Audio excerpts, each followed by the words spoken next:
सेव्यम सनिमानिसाले परपीत पराग पुंजम।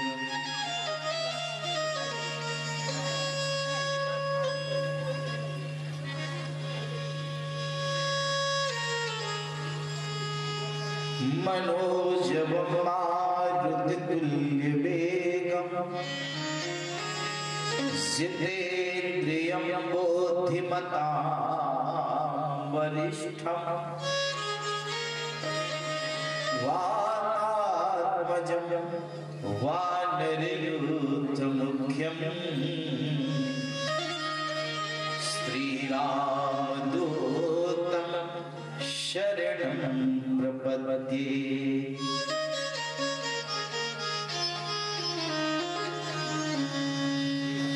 नीलाम्बुजश्यामलकोमलाङ्गं सीता समारोपितवामुभागं पाणौ महासायकचारुचापं नमामि रामं रघुवंशनाथं।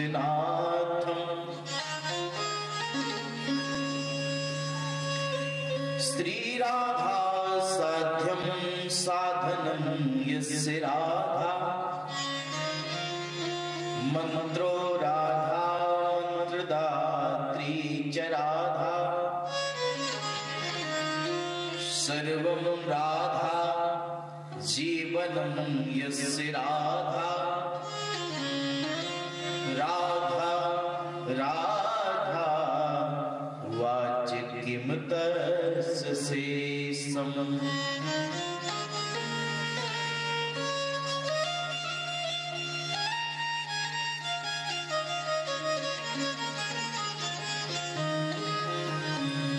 श्री गुरु चरण सरोज रज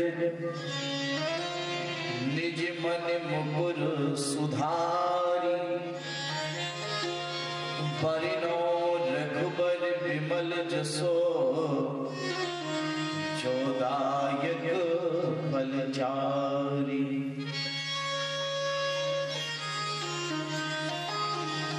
बुद्धिहीन तनु जानिके सुमिरो पवन कुमार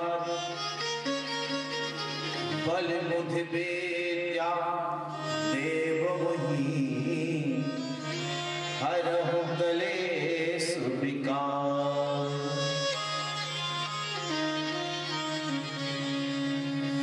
तुलसीदास जी के पद कमल बारंबार मनाय सुखदेव जी के पद कमल बारंबार मनाय। गुण गावो श्री कृष्ण के श्री राधा होय सहाय।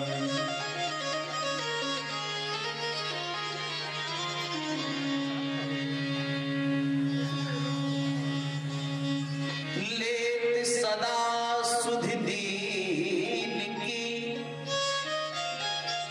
सहज दया के धाम जननी जनक अनिरुद्ध के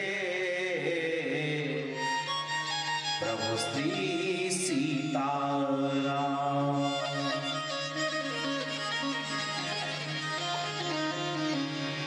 प्रथम मनाओ गणपति द्वितीय गुरु भगवान तृतीय मनाओ शारदा करहु त्रिविध कल्याण।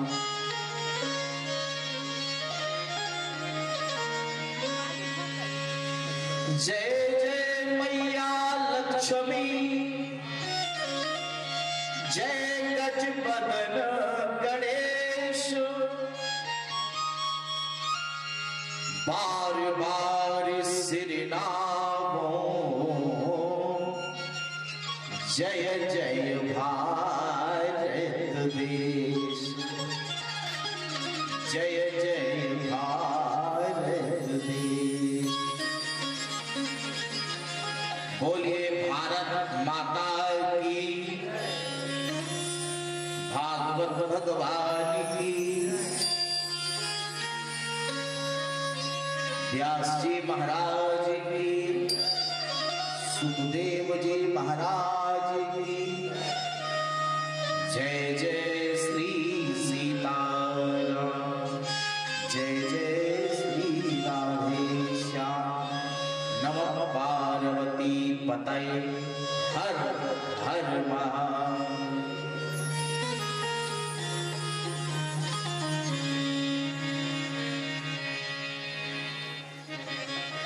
परिपूर्णतम परब्रह्म परमात्मा परात्पर अखिलेश्वर मेरे परमाराध्य ठाकुर भगवान श्री सीताराम जी महाराज के चरणों में कोटि कोटि प्रणाम।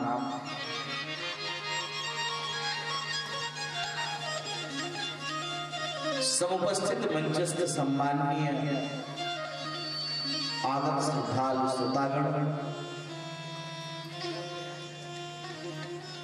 विद्वज्जन, भागवत भागीरथी का पान करने वाले रसिक श्रोता और जिनके दृढ़ निश्चय संकल्प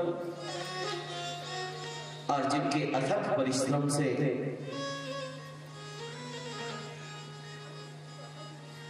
तीर्थराज प्रयाग में संगम के इस पावन पुनीत तट पर हम सब संगमायित होकर के बैठे हैं और भगवान की इस दिव्य कथा रस का पान कर रहे हैं। ऐसे दिव्य अध्यात्म राष्ट्र सेवा मिशन एवं दिव्य श्री राधा सखी मंडल के समस्त पदाधिकारियों, भाई बहनों एवं माताओं,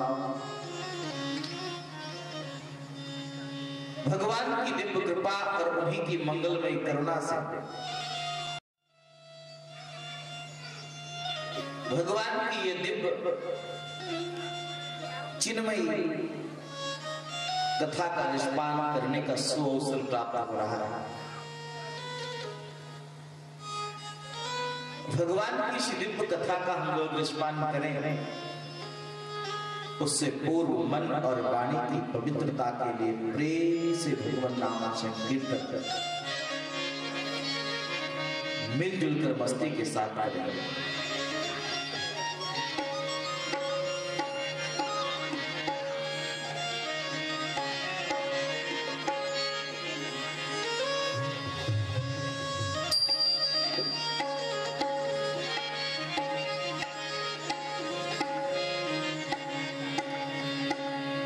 हरि सुंदर नंद मुकुंदा, हरि नारायण हरि ओम, हरि सुंदर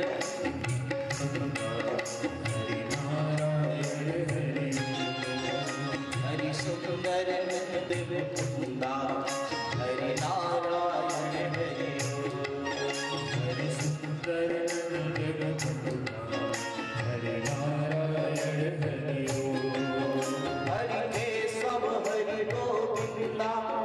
हरि नारायण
अगर अपने हृदय पटल पर मेरे गोविंद की मूर्ति को अंकित करना चाहते हो, छवि को बसाना चाहते हो, तो मेरे साथ प्रेम से पुकारो, सब मिलकर पुकारो। आओ रे कान्हा रे गोकुल के प्यारे, आओ रे कान्हा रे गोकुल के प्यारे, आओ रे गाओ रे दास नचाओ रे,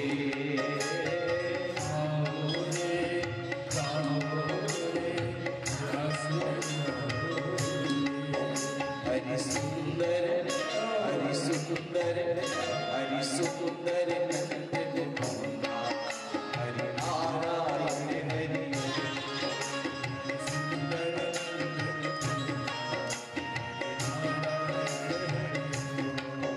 हरि सुंदर नंदन मुकुंदा, हरि नारायण हरि हरि सुंदर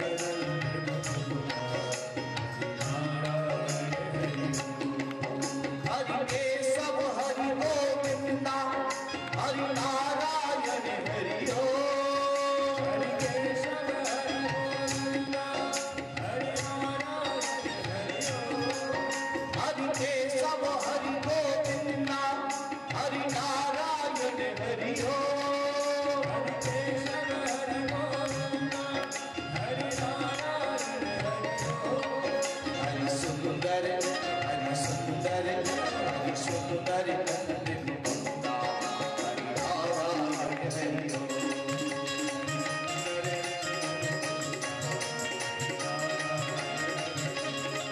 हरि सुंदर नंदन मुकुंदा, हरि नारायण हरि ओ,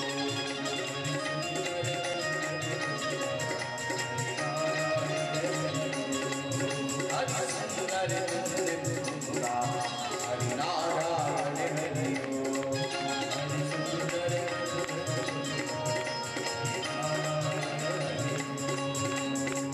हरि नारायण हरि ओ।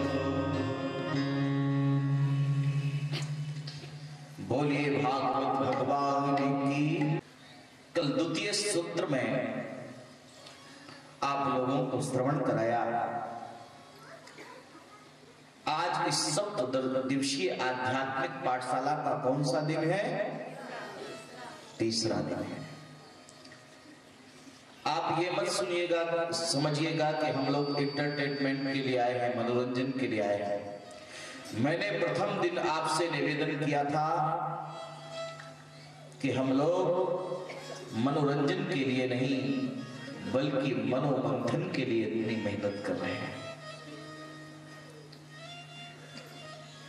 तो आज सप्त दिवसीय आध्यात्मिक पाठशाला का यह तृतीय दिवस है और आप लोगों ने मुझे इस पाठशाला में अध्यापक होने का सौभाग्य दिया है और आप सब स्वयं विद्यार्थी बनकर के बैठे हैं।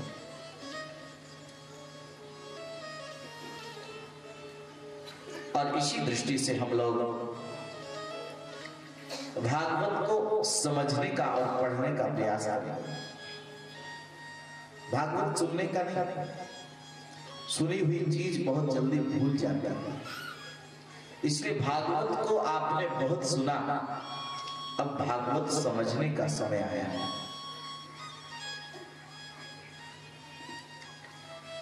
इसलिए बड़ी एकाग्रता के साथ, ध्यान के साथ हम लोग भगवान की इस दिव्य कथा का रसपान करेंगे।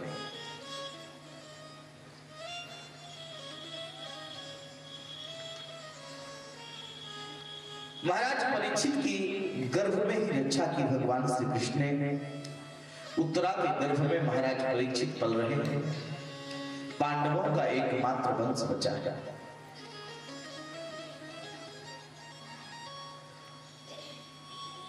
माता कुंती ने बहुत दिव्य स्तुति की है। नमस्ते शब्द से प्रारंभ किया है और नमस्ते शब्द से ही अंत किया। और महाराज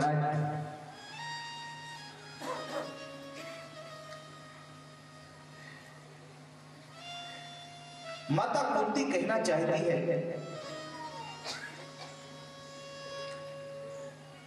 कि प्रारंभ में भी मैंने नमस्कार किया, भगवान ने बहुत टालने का प्रयास किया कि बुआ मैं तो तेरा भतीजा हूं कृष्ण। मेरे ठाकुर ने कहा तो कुंती बोली कि ठाकुर एक कन्हैया मैं जान चुकी हूं तुम कि तुम मेरा भतीजा नहीं, तू प्रकृति से परे आदि ब्रह्म है, परमात्मा है। और मेरे गोविंद की बातों का कुंती पर कोई असर नहीं पड़ा, उसके भाव में कोई परिवर्तन नहीं हुआ, उसके बर्तन में कोई परिवर्तन नहीं हुआ। और यही कारण है कि प्रारंभ में भी नमस्कार किया और अंत में भी नमस्कार किया। अंत में नमस्कार करते हुए कुंती माता ने कहा गोविंद गोदिज सुराट हरा अवतार योगेश्वरा अखिल गुरु भगवन नमस्ते। आप योगियों के गुरु हैं, योगेश्वर हैं। हे प्रभु मैं आपको नमस्कार करती हूं। और महाराज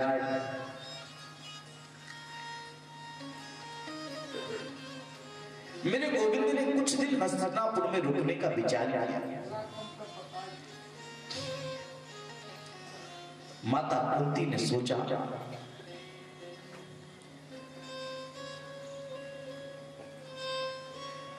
कि मेरी स्तुति से प्रसन्न होकर के लगता है भगवान हस्तिनापुर में टिक गए हैं।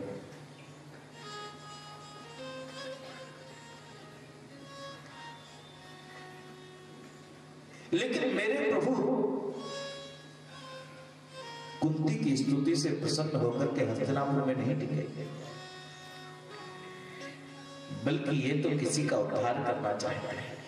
द्रौपदी ने सोचा कि अभी अभी मेरे 5 पुत्रों की हत्या की है अस्वस्थामा ने, लगता है भैया मेरे हृदय को सांत्वना देने के लिए टिक गए हैं। लेकिन मेरे गोविंद द्रौपदी को सांत्वना देने के लिए भी नहीं टिके। धर्मराज युधिष्ठिर को ऐसा लगता है कि मैं अभी नया नया राजा बना हूं और मुझे नीति का ज्ञान नहीं है, इसलिए मेरे राज्य कार्य का संचालन सुचारू ढंग से हो जाए, इसलिए मेरे गोविंद मुझे दिशा निर्देश करने के लिए रुके हुए। लेकिन नहीं, मेरे गोविंद मेरे परमात्मा मेरे प्रभु मेरे सरकार अभी एक का उद्धार करने के लिए रुके हुए हैं। महाभारत का वो महापात्र भीष्म कुरुक्षेत्र के मैदान में प्रभु की प्रतीक्षा कर रहा है। और महाराज उत्तरायण का पवित्र समय आया है और उत्तरायण में ही प्रतिज्ञा की है भीष्म ने अपने शरीर का परित्याग करने। और महाराज राजा युधिष्ठिर प्रजा के दोह से जब भयभीत हुए तो ये राज सत्ता युधिष्ठिर को शांति नहीं दे रही है। इस हस्तिनापुर के सिंहासन पर बैठने के बाद भी युधिष्ठिर का चित्त शांत नहीं है।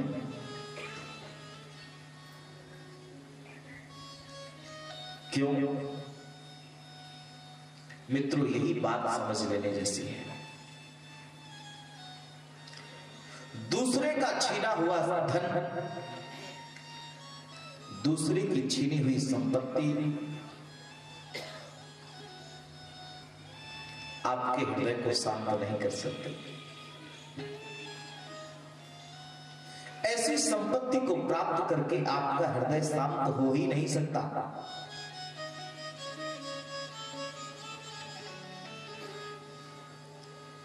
और यही कारण है कि महाराज युधिष्ठिर का चित्त अशांत है।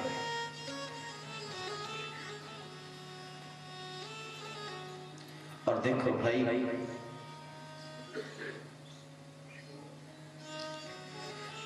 महात्मा कबीर ने एक बहुत सुंदर दोहा लिखा है बीजक में। कबीर ने कहा, सहज मिला सो दूध सम, मांग लिया सो पानी,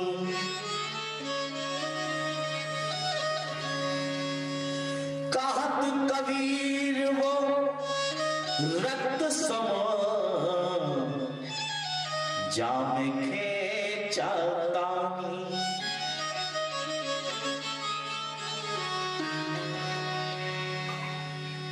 सहज मिला सो दूध सम, मांग लिया सो पानी, कहत कबीर वो रक्त सम, जामे खींचा। अगर खींचा पानी से प्राप्त किया हुआ किसी को लूट कर, किसी को सताकर, किसी को मारकर, किसी से छीन कर अगर तुमने संपत्ति प्राप्त की है, तो निश्चित रूप से वो तुम्हारे चित्त को शांत कर ही नहीं सकते। अगर तुम सोचते हो कि किसी दूसरे की संपत्ति छीन करके तुम सुखी हो जाओगे, तो मित्रों ये आपका भ्रम है, ये संभव ही नहीं है। सिद्धांत से विपरीत है, ये संभव है ही नहीं। और मित्रों, आपने विचार किया होगा, जमाने में आपने बहुतों को देखा होगा, कोई भाई की संपत्ति हड़प लेता है, कोई भाई मर गया और भाभी अकेली है तो उसकी संपत्ति हड़प लेता है, कोई चाचा की संपत्ति हड़प लेता है, चाचा भतीजे की संपत्ति हड़प लेता है, पड़ोसी पड़ोसी की संपत्ति हड़प लेता है। विचार करिए, क्या जमाने में ऐसे लोग आपको सुखी मिलते हैं?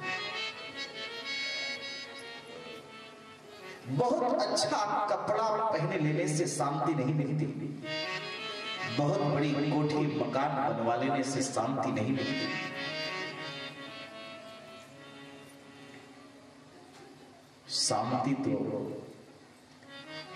भीतर की वस्तु है। और यहां ऐसे बहुत लोग बैठे होंगे जिनके पास भगवान ने सब कुछ दिया होगा, जमाने की सारी चीजें उनके पास होंगी, सारी वस्तुएं उनके पास होंगी, लेकिन फिर भी ऐसा देखने में आता है कि उनके हृदय में शांति नहीं है।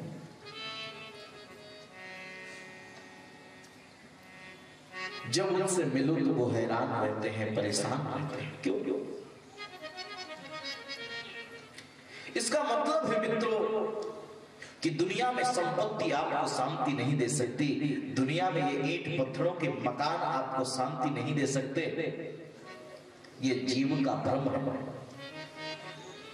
दुनिया में यश, कीर्ति और प्रतिष्ठा आपको शांति नहीं दे सकती।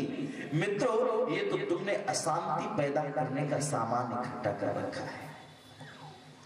जितना ज्यादा परिवार बढ़ाओगे, जितना ज्यादा व्यापार बढ़ाओगे, जितनी ज्यादा संपत्ति बढ़ाओगे, उतनी अधिक अशांति तुम्हारे हृदय में पैदा होगी।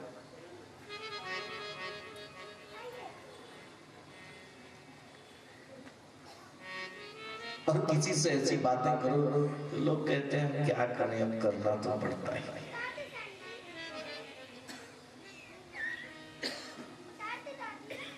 क्षणिक प्रतिस्पर्धा में बहकर के मनुष्य ये सब चीजें इकट्ठी करता है।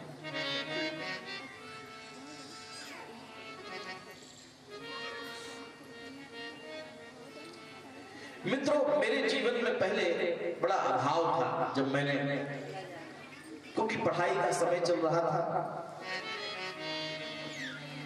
जीवन में मैं तो महसूस नहीं करता था कि अभाव है, लेकिन मुझे देखने वाले लोग ये महसूस करते थे कि मेरे जीवन में अभाव है।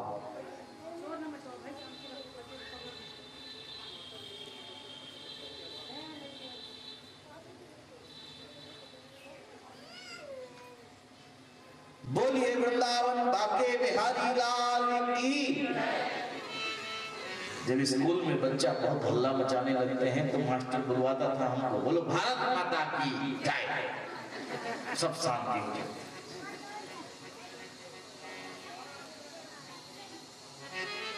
प्रार्थना के समय हम लोग जब लाइन में बस्ता लेकर के लगते थे, मुझे याद है, और लाइन लगाने में थोड़ी सी देर हो गई, मास्टर साहब आए, उन्होंने चिल्लाना शुरू किया, भारत माता की, भारत माता की। सब बच्चे लाइन से बिल्कुल शांति। तो मित्रों, मैं निवेदन कर रहा था आपसे कि मेरे जीवन में बड़ा भाव था। लोग ये समझते थे कि मेरे पास कुछ नहीं है। कुछ चीजें हमने भी इकट्ठी करना प्रारंभ किया।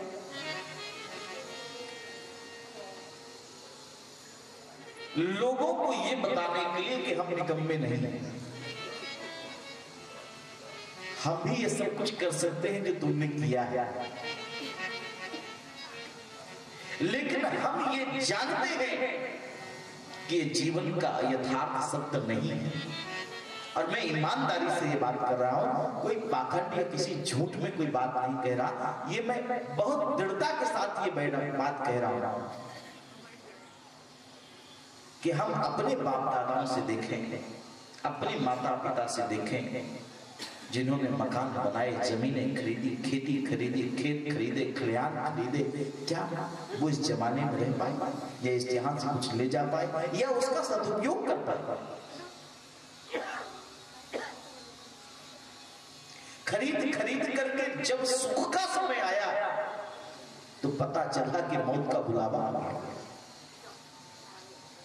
हमने सामान इकट्ठा किया था कि हम इससे सुविधाएं लेंगे, और मित्रों, जब तक सुविधा लेने का समय आया तब तक इंद्रियों ने जवाब देना प्रारंभ कर दिया।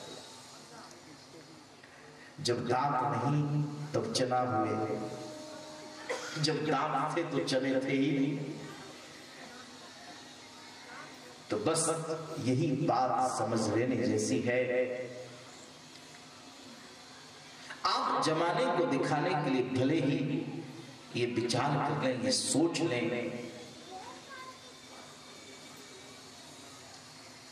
स्टेटस मेंटेन करने के लिए सारी चीजें भले ही इकट्ठा कर लें, और करनी ही पड़ती हैं क्योंकि समाज ऐसा है। समाज तो दिखावे में जीता है। और मित्रों, जिस दिन तुम झूठ जीना बंद कर दोगे, दिव्य अध्यात्म राष्ट्रीय सेवा मिशन और दिव्य श्री राधा सखी मंडल के सेवा प्रकल्प गरीब महिलाओं को रोजगार हेतु सिलाई मशीनों का वितरण, निःशुल्क चिकित्सा शिविर और दवा वितरण, वृक्षारोपण, निःशुल्क भोजन वितरण, दिव्यांग जनों को कृत्रिम अंगों और निःशुल्क ट्राईसाइकिल वितरण।